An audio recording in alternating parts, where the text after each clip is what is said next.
இனிமே கண்ணை மூடிட்டு கடலை எண்ணெய் வாங்கலாம்.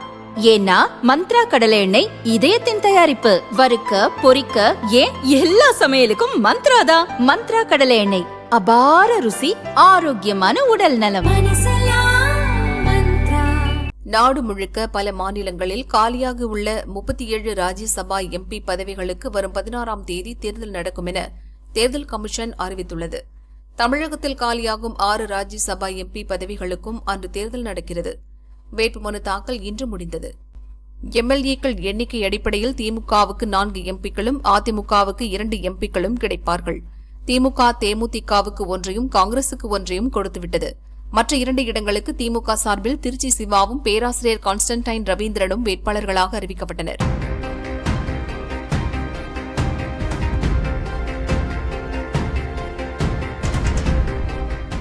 காங்கிரஸ் சார்பில் கிறிஸ்டோபர் திலக்கும், தேமுதிக சார்பில் எல்.கே. சுதீஷும் வேட்பாளராக அறிவிக்கப்பட்டனர்.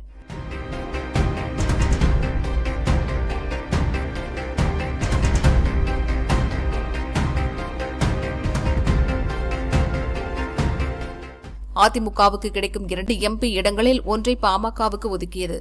ஒரு இடத்தில் அதிமுக சார்பில் தம்பிதுரையும் பாமக சார்பில் அன்புமணியும் போட்டியிடுவார்கள் என அறிவிக்கப்பட்டது.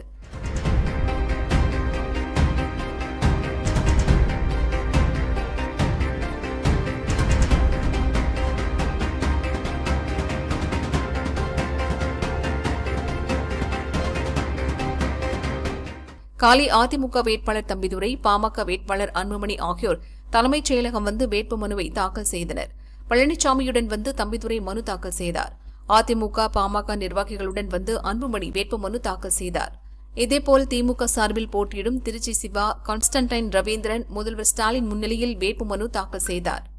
காங்கிரஸ் வேட்பாளர் கிறிஸ்டோபர் திலக், தேமுதிக வேட்பாளர் எல்.கே. சுதீஷ் ஆகியோரும் ஸ்டாலின் உள்ளிட்ட கூட்டணி கட்சித் தலைவர்கள் முன்னிலையில் வேட்புமனு செய்தனர்.